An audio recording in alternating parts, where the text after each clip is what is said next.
मुझे पशु बलि चाहिए उग्रपद।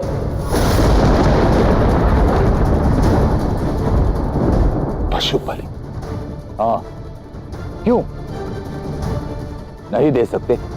आपकी यदि पशु बलि की मांग है तो पशु बलि अवश्य होगी।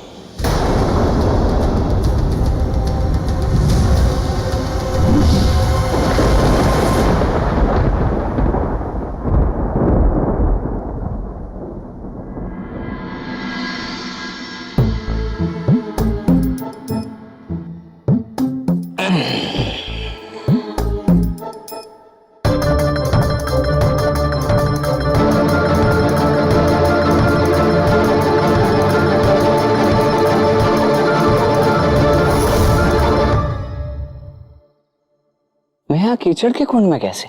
कल रात तो मैं चंद्रावली के घर सोया था। और हम आपको यहाँ ले आए। अब दुल्हन के घर आए हैं तो कुछ अच्छे से अतिथि सत्कार तो होना ही चाहिए ना। अतिथि सत्कार? ऐसा? इसीलिए कान्हा जहां ना जाए वह स्थान असुरक्षित होता है। अगली बार से कान्हा जहां नहीं जाएगा वहां मैं भी नहीं जाऊंगा, कदापि नहीं जाऊंगा। कान्हा!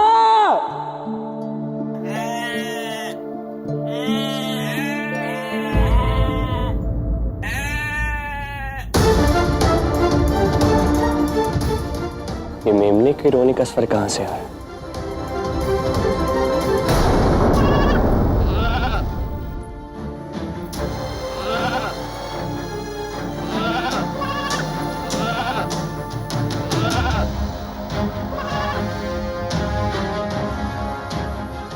उग्रपद जी, ये आप क्या कर रहे हैं? कहां ले जा रहे हैं इसे आप? मेरे आराध्य इंद्रदेव का घोर अपमान हुआ है बृषभान जी। इसी कारण वे स्वयं कल रात्रि मेरे स्वप्न में आए। उन्होंने मुझसे पशु बलि की मांग की और मैं उनका परम भक्त होने के नाते उनके इस मांग को उनका आदेश समझकर अवश्य पूर्ण करूंगा। उनको प्रसन्न करने के लिए मैं ये पशु बलि अवश्य दूंगा बृषभान जी।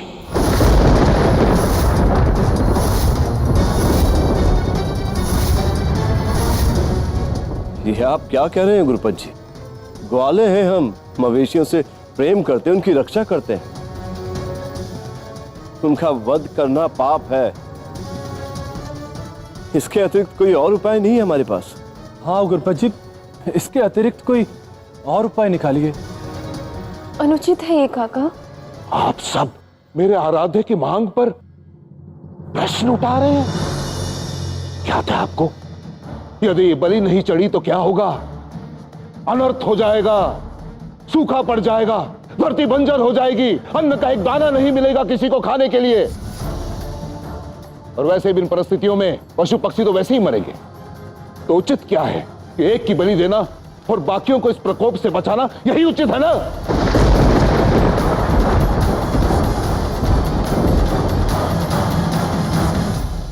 और अब यह पशु बलि की प्रक्रिया आरंभ होगी।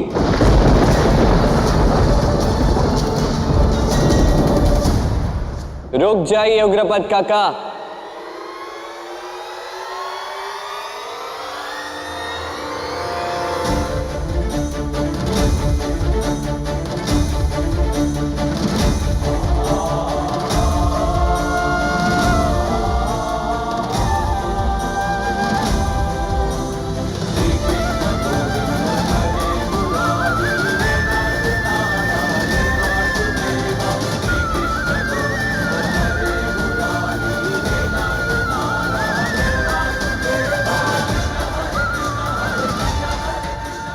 देवता रक्षा करते हैं। ये कैसे देवता हैं उग्रपद जी जो एक निर्दोष मौन मूक पशु की बलि पाकर प्रसन्न होंगे? कृष्ण! भगवान का आदेश भक्त को मानना होता है कृष्ण। और तुम मेरे भक्ति पर प्रश्न चिन्ह मत लगाओ कृष्ण। भक्ति का आधार प्रेम होता है उग्रपद काका, भय नहीं। और प्रेम में ये दुख बांटा जाता है, अपना दुख मिटाने के लिए किसी और को काटा नहीं जाता।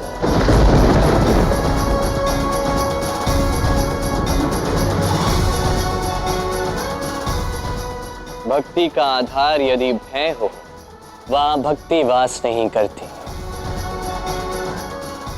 और जिस देवता को प्रसन्न करने के लिए किसी निर्दोष के प्राण लेने पड़े, वो देवता प्रसन्न करने के योग्य नहीं। और तुम ये तर्क करने के योग्य नहीं हो कृष्ण। मैं ये पशु बलि हर मूल्य पर दूंगा। और मैं ये पशु बलि किसी भी परिस्थिति में होने नहीं दूंगा काका।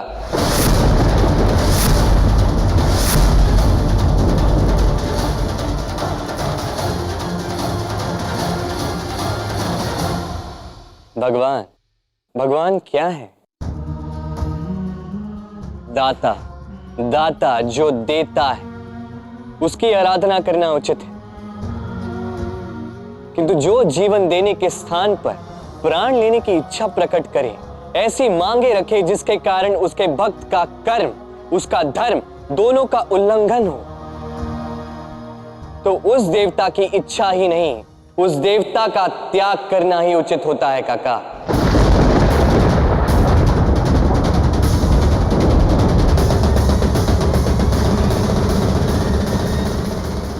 बस करो कृष्ण, बस करो, मौन हो जाओ। यदि मेरे आराध्य इंद्रदेव का प्रकोप हुआ तो संपूर्ण बरसाने का अंत हो जाएगा, सबको समाप्त हो जाएगा, और यह मैं नहीं होने दूंगा। इसलिए मैं महापंडित उग्रपद आप सबसे आग्रह करता हूं कि आइए और इस अभिमानी बालक को इसका सही स्थान दिखाइए।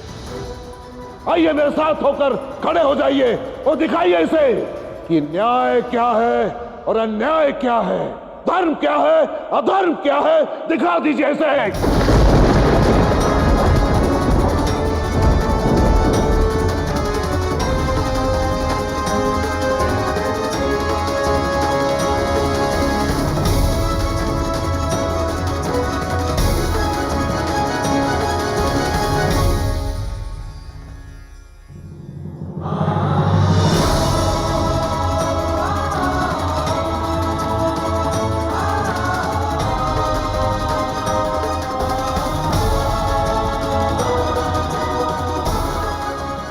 राधा,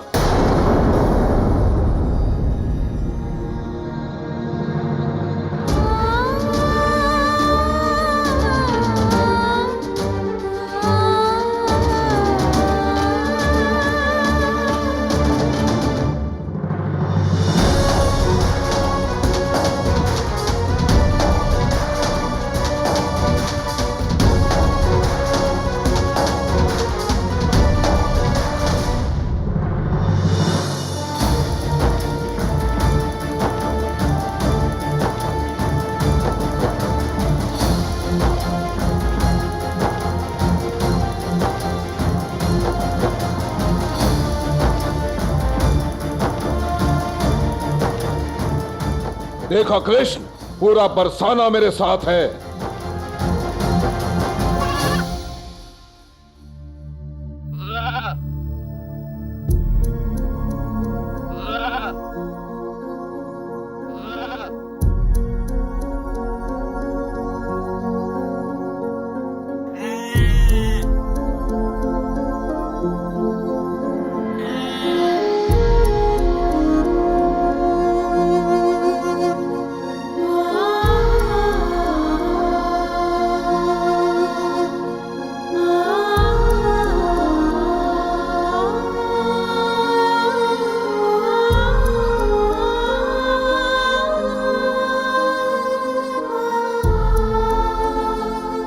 यहाँ उपस्थित प्रत्येक माँ से मैं ये पूछना चाहूंगा, कैसा लगेगा किसी माता को यदि उसके समक्ष उसके संतान की बलि चढ़ा दी जाए?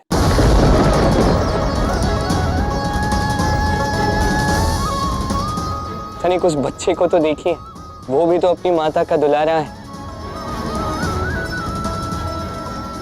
ये भी यहाँ मेरी भांति, आपकी भांति, हम सबकी भांति जीवन जीने आया है। किसने अधिकार दिया हमें उसके जीवन जीने का अधिकार उससे छीनने का? किसने अधिकार दिया हमें किसी माता से उसके संतान को छीनने का?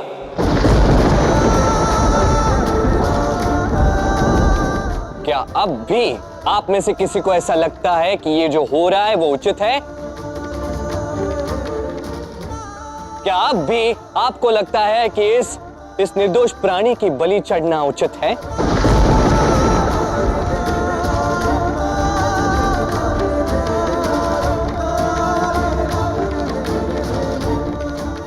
बाबा, मेरी विनती है आपसे, अपने हृदय की सुनिए और यहाँ आ जाइए। नहीं विश्वनाथ जी, आप बरसाना के मुखिया हैं, मेरे मित्र हैं, आप मेरे आराध्य का अपमान नहीं कर सकते।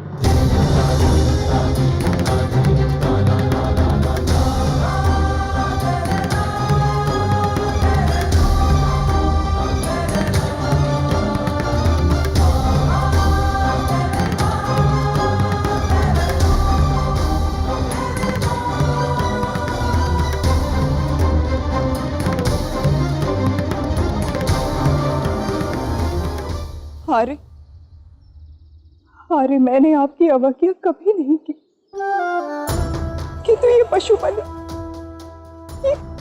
ये उचित नहीं है आर्य। मैं भी एक माँ हूँ, आज मुझे अपने हृदय की सुननी होगी आर्य। मुझे क्षमा कर दीजिए, किंतु मुझे उस पक्ष में जाना होगा।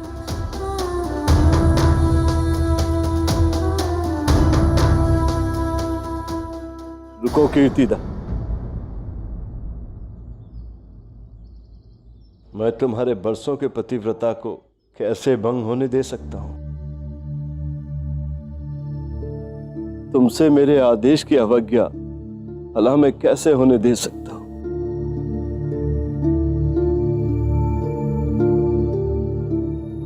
कृष्ण सही है और मैं भी उसके पक्ष में तुम्हारे साथ चलूंगा।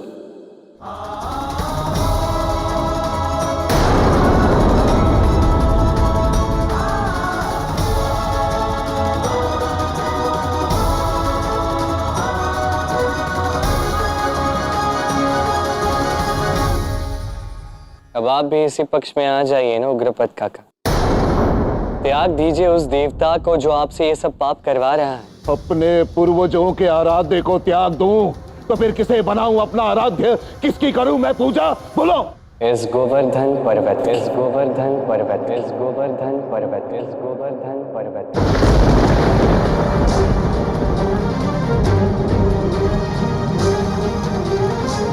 गोवर्धन पर्वत ने हमारे लिए क्या कुछ नहीं किया है, कितनी सहायता की है हमारी, क्या हमने कभी सोचा उस विषय में?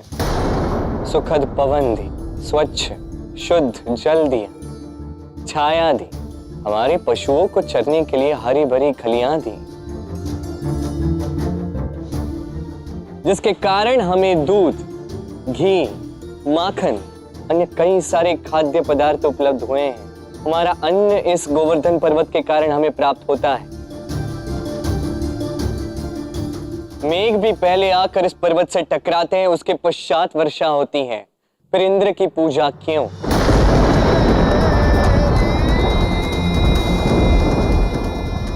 आप जिन पूर्वजों की बात कर रहे हैं काका, उन पूर्वजों ने भी इसी गोवर्धन का अन्न जल ग्रहण किया है। फिर इंद्र की पूजा क्यों? और इस प्रकार पूजा क्यों जिसमें बलि चढ़ानी पड़े? वर्षा करना इंद्र का कर्म है, बलि चढ़े या ना चढ़े उसे अपना कर्म करना होगा।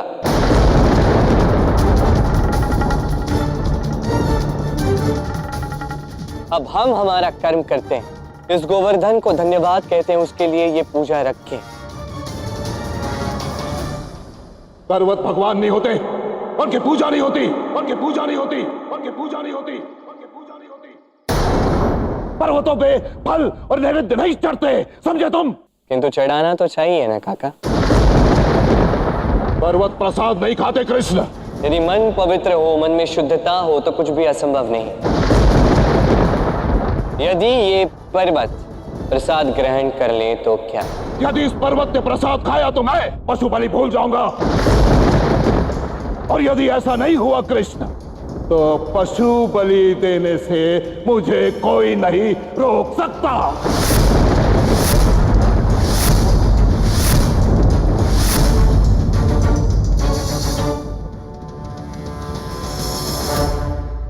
जैसी आपकी आज्ञा।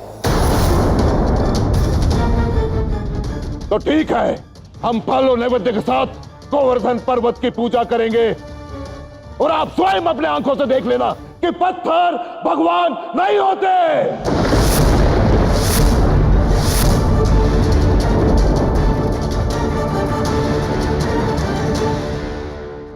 किंतु लल्ला, ये संभव कैसे होगा? हाँ कृष्ण, गोवर्धन पर्वत प्रसाद कैसे खाएगा? कृष्ण, इस अबोध जीव के प्राण संकट में तो नहीं आएंगे ना?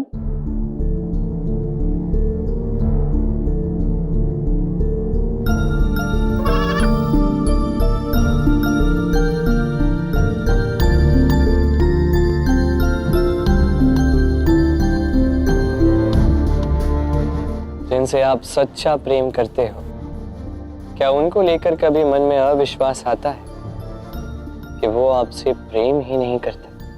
कभी नहीं।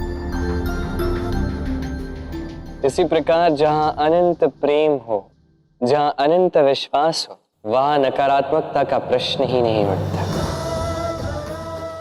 आइए गोवर्धन पर नैवेद्य चढ़ाते हैं।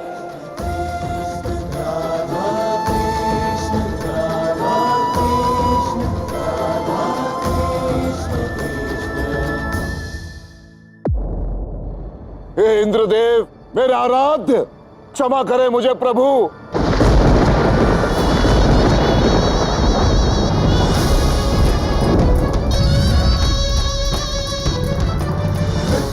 क्षमा करें प्रभु, क्षमा करें। तुम क्षमा के नहीं, दंड के पात्र हो। नहीं प्रभु। कैसे भक्त हो तुम उग्रपद, एक साधारण से बालक को नहीं संभाल पाए और मेरी पूजा में विघ्न आने दिया। अब केवल तुम्हें ही नहीं, समस्त वृंदावन और बरसाना वासियों को इसका प्रकोप झेलना पड़ेगा। देखो तुम। नहीं मेरे आराध्य, क्षमा करें मुझे, क्षमा।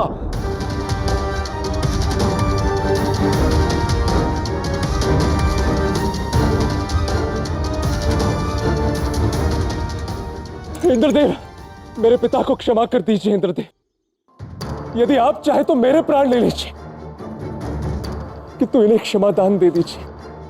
प्रभु, इन्होंने हर संभव प्रयास किया कि आपकी पूजा सफल हो सके, किंतु उस कृष्ण ने आपकी पूजा रोकने के लिए सभी को इनके विरुद्ध कर दिया। किंतु उस एक अकेले कृष्ण की भूल का दंड यदि सभी लोग प्राप्त करें तो यह उचित नहीं है प्रभु, अन्याय है ये। इसलिए आज इनका पुत्र होने के नाते आपके समक्ष मैं प्रस्तुत। ले लीजिए मेरी बलि इंद्रदेव।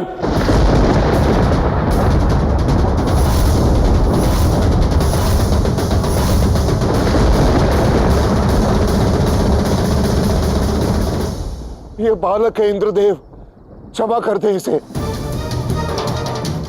गोवर्धन पर्वत तो पत्थर है, वो भोग स्वीकार नहीं कर सकता। तो रही बात आपकी पूजा की इंद्रदेव, तो मैं पशु बलि सहित आपकी पूजा संपन्न अवश्य करूंगा। परंतु केवल एक अंतिम अवसर देता हूं मैं तुम्हें, अन्यथा तुम्हें घोर संकट का सामना करना होगा।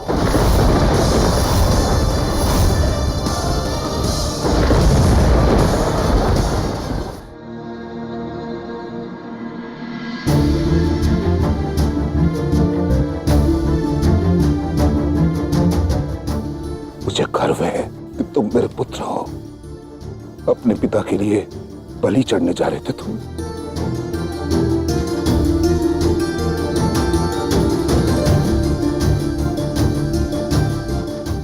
इतने साहस का कार्य किया तुमने पुत्र। अपने पिता की रक्षा के लिए अपने प्राणों की बलि चढ़ाने जा रहे थे। आज अगर तुम्हारी मृत्यु भी हो जाती ना, सोचती मेरे पुत्र ने पुत्र होने का कर्तव्य निभाया। अब अपने वंश के आराध्य के लिए अपनी बलि चढ़ा दी। ऐसे मत कहो जटिला, इसे तो मेरी भी आयु लग जाए।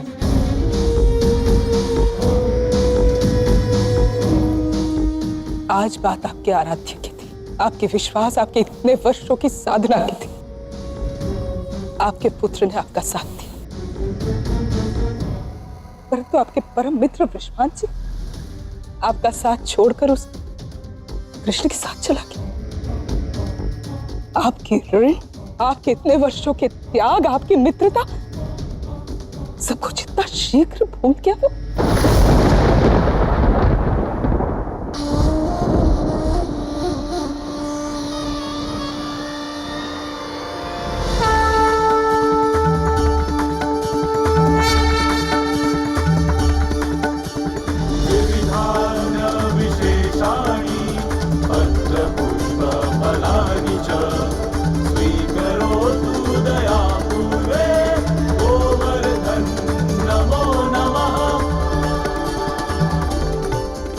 हे गोवर्धन पर्वत, कृपा कर अपना भोग स्वीकार करें।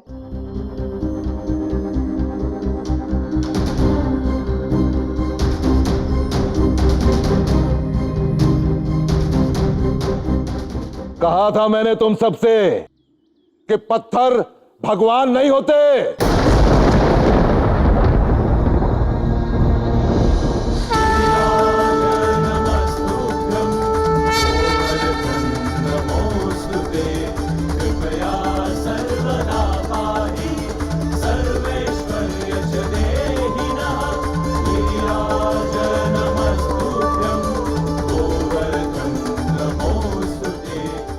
कृपा कर ये भोग ग्रहण कर, हे गोवर्धन पर्वत।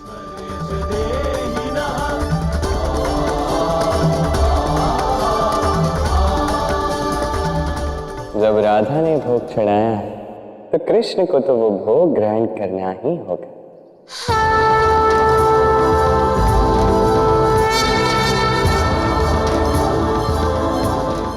गोवर्धन पर्वत प्रसाद स्वीकार कर रहे हैं।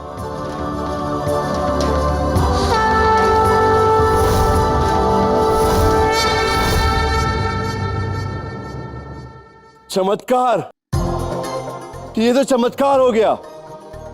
अद्भुत चमत्कार है ये। गोवर्धन मात्र पत्थर ही नहीं, भगवान है।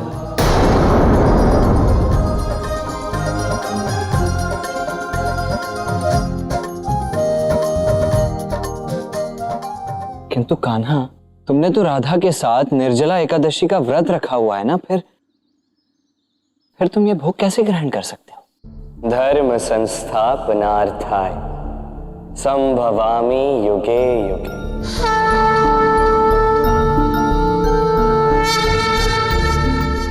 अंधश्रद्धा का अंत करके श्रद्धा की स्थापना करना धर्म है, और इसीलिए मेरा ये नारायण स्वरूप ये भोग ग्रहण कर रहा है।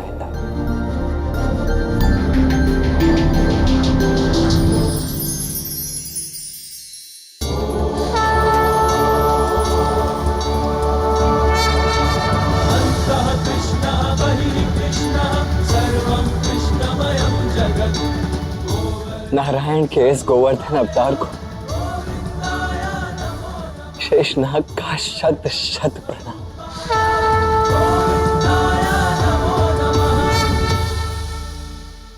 राधा का कृष्ण तो उसके साथ अपना व्रत कर ही रहा है।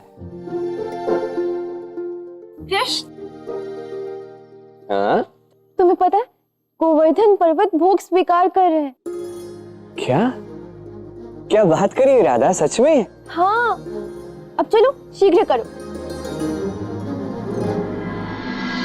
अन्नदाता गोवर्धन की जय, जलदाता गोवर्धन की जय, गोवर्धन पर्वत की जय। गोवर्धन पर्वत ने भोग ग्रहण करके ये सिद्ध कर दिया है कि वो भी ईश्वरी तुल्य है। इसलिए अब जो कृष्ण ने कहा वही होगा। पशु बलि प्रथा कभी नहीं होगी। केवल इतना ही नहीं, अब से प्रतिवर्ष गोवर्धन की पूजा भी की जाएगी। उग्रपद जी, अब तो आप भी कृष्ण की बात मानते हैं ना? नहीं विश्वान जी, मेरे आराध्य, मेरे प्रभु, मेरे भगवान का अपमान हुआ है। उनका प्रकोप तो अवश्य बरसेगा। आप सब सज्ज हो जाइए उस संकट के लिए जो आने वाला है, और तब मैं देखूंगा कि मेरे आराध्य का तिरस्कार करने वाला यह कृष्ण तुम सबकी रक्षा कैसे करता है। तब देखूंगा मैं।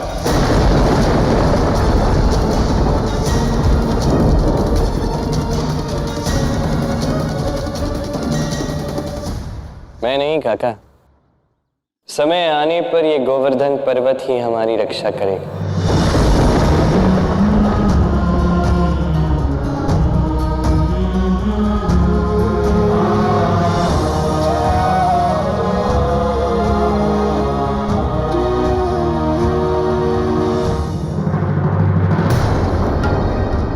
एक बच्चे ने मेरा घोर अपमान किया है, अब दया नहीं दुख मिलेगा, दुख, अनंत असहनीय दुख।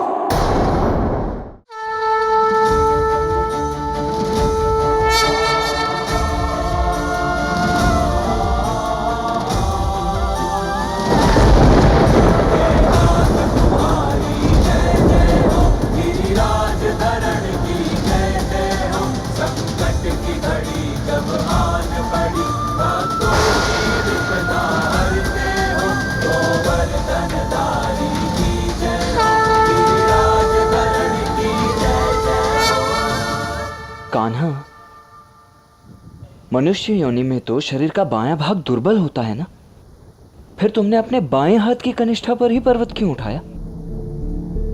ताकि सबको ये समझा पाऊं कि मेरा प्रेम, मेरी शक्ति मेरे हृदय में मेरी बाईं ओर बसती है तब। इसलिए मेरा बायां भाग भी उतना ही शक्तिशाली है जितना कि दायां भाग। जो व्यक्ति अपने प्रेम को जागृत करेगा उसे दाएं या बाएं की चिंता नहीं होगी, वो हर प्रकार से शक्तिशाली होगा।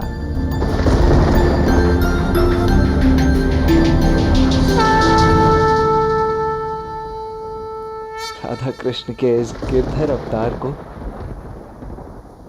मेरा शत शत नमन।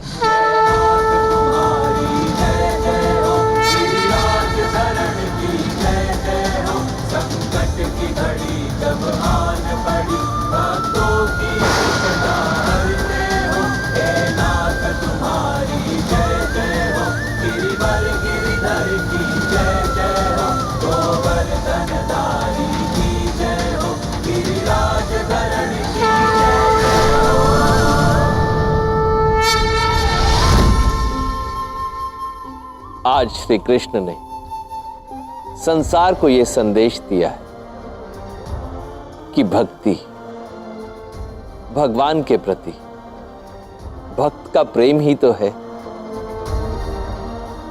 और यदि ये प्रेम सच्चा हो, इसमें निष्ठा हो, तो स्वयं श्री नारायण अपने भक्त की रक्षा हेतु विशाल पर्वत को एक उंगली पर उठा लेंगे।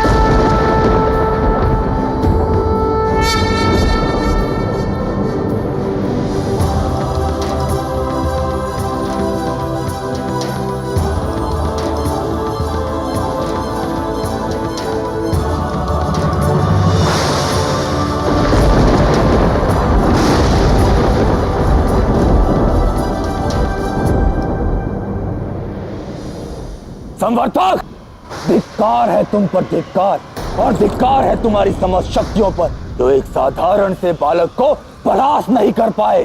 क्षमा देवराज, किंतु वो गोवर्धन उनकी रक्षा कर रहा है। मेरी कोई भी शक्ति उस बालक को क्षति नहीं पहुंचा पा रही है।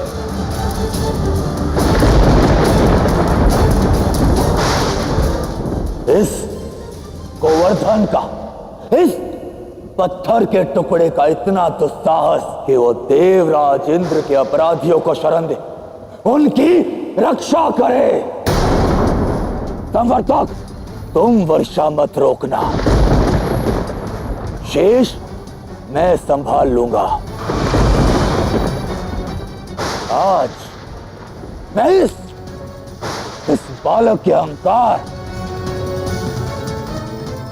और गोवर्धन पर्वत दोनों का अंत कर दूंगा। कान्हा, आज अंत तो केवल देवराज के अहंकार का ही होगा, है ना? हाँ धाव, जब अहंकार का अंत होगा तभी तो उन्हें प्रेम का अर्थ समझ आएगा।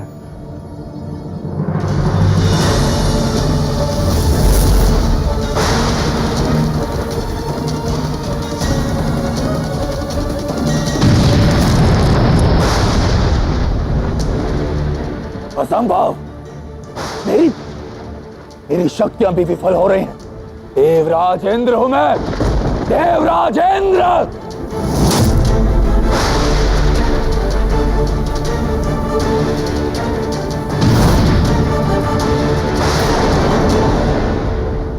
मैंने तो केवल ये गाथा सुनी थी कि भक्ति में शक्ति होती है, किंतु आज इस अलौकिक गाथा का एक महत्वपूर्ण भाग बने हैं हम सब।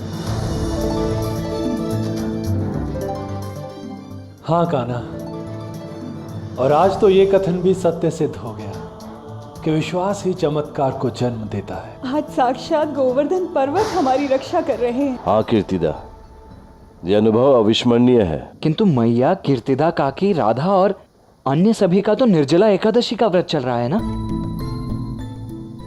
तो आप सभी उसे खोल क्यों नहीं लेते? 2 दिन हो गए और ये वर्षा न जाने कब तक चलेगी। किंतु मुझे तो ना भूख लग रही है और ना ही प्यास। ये कैसे संभव है? हाँ, मुझे भी ना भूख का आभास हो रहा है और ना ही प्यास का।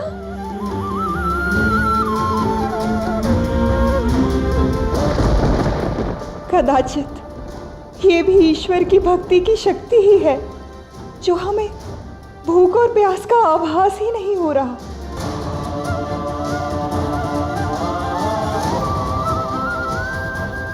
अन्नदाता, जलदाता गोवर्धन पर्वत ने हम पर आने वाली घोर संकट के साथ साथ हमारी भूख और प्यास को भी हर लिया है, ताकि हम इन विपदाओं का सामना कर सकें।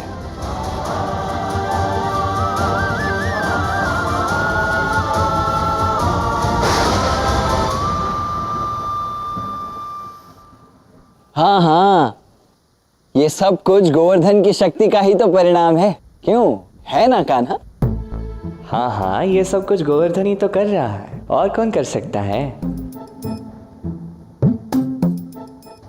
कृष्ण, आज सबके लिए अपनी बांसुरी की मनमोहक धुन बजाओ और हमारा मनोबल बढ़ाओ।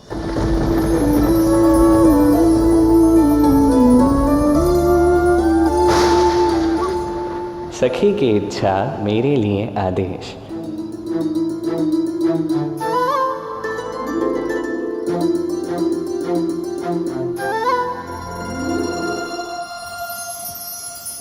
सात दिन बीत चुके, मेरे सारे अस्त्र विफल रहे, मेरे सारे वार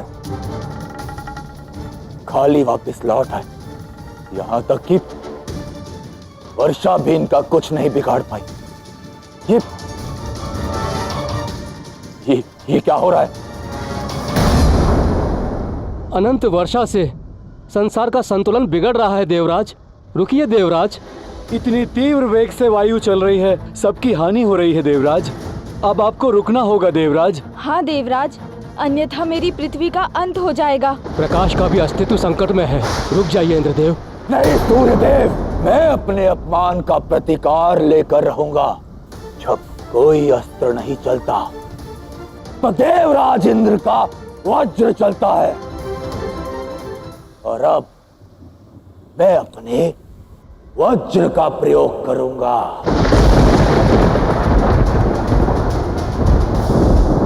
वज्र।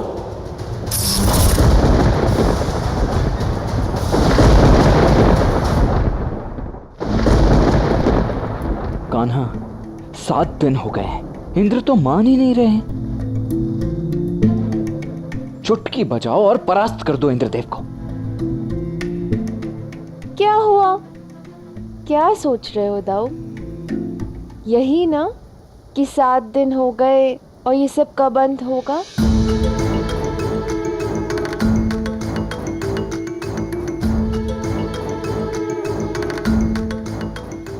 हाँ हाँ राधा, मैं यही सोच रहा था। हमारी श्रद्धा से गोवर्धन उठा है और हमारी इसी श्रद्धा से इस सभी समस्याओं का अंत भी होगा।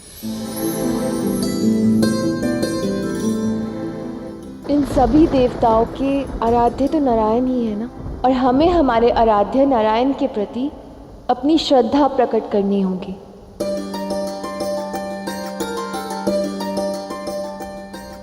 उनसे प्रार्थना करनी होगी, वही इंद्र के इस प्रकोप से हमारी रक्षा करेंगे, वही इस प्रकोप का अंत करेंगे और हमें इस विपदा से तारेंगे।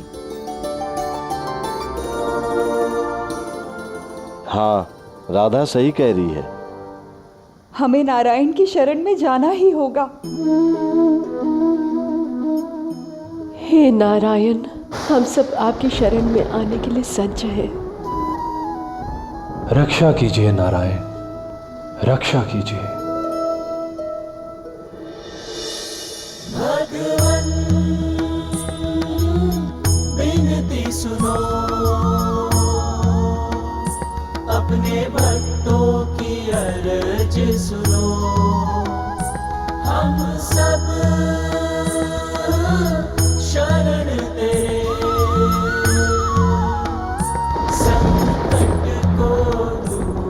कान्हा, सब अपनी श्रद्धा प्रकट कर रहे हैं, क्या नारायण अपनी कृपा नहीं करेंगे? मैंने कहा था ना दाऊ, जब बात श्रद्धा की हो तब शक्ति से नहीं भक्ति से काम लेना होगा। और मैं भी अब भक्ति करूंगा। भक्ति? किंतु किसकी कान्हा? जय महादेव श्री शंभु।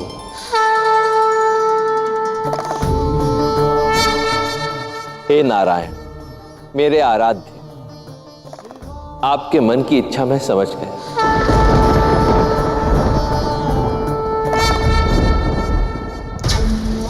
सारे देवताओं की शक्तियां इंद्र के साथ है। वज्र है उसके पास, वज्र।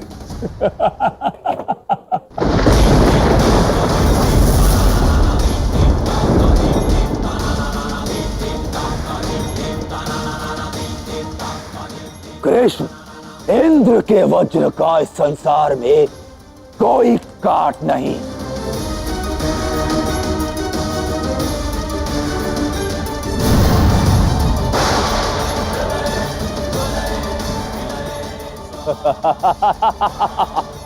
सब समाप्त।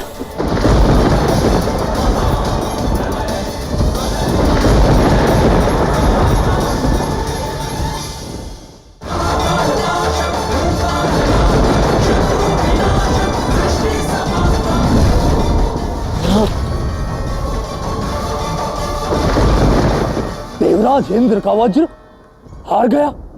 कुछ तो है जो मैं समझ नहीं पा रहा। ये कृष्ण कोई साधारण बालक नहीं। कौन है ये कृष्ण? हे महादेव, मुझसे अवश्य ही कोई अनर्थ हो गया। मेरा मार्गदर्शन करें महादेव। महादेव कृपा करें, महादेव कृपा करें।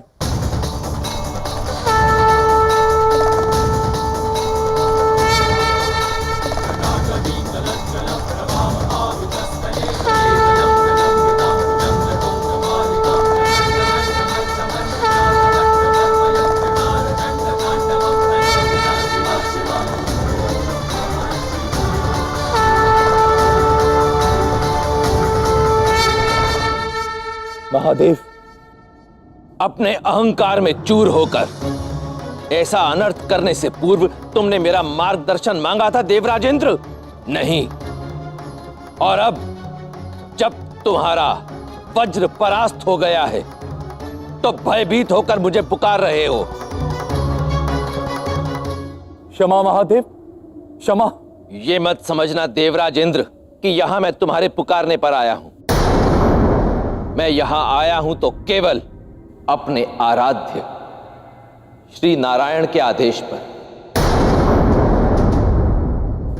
जगत पिता नारायण? कौन कौन है ये कृष्ण? यदि अहंकार से देखो तो अहम दिखाई देता है, और यदि भक्ति से देखो तो ब्रह्म दिखाई देता है।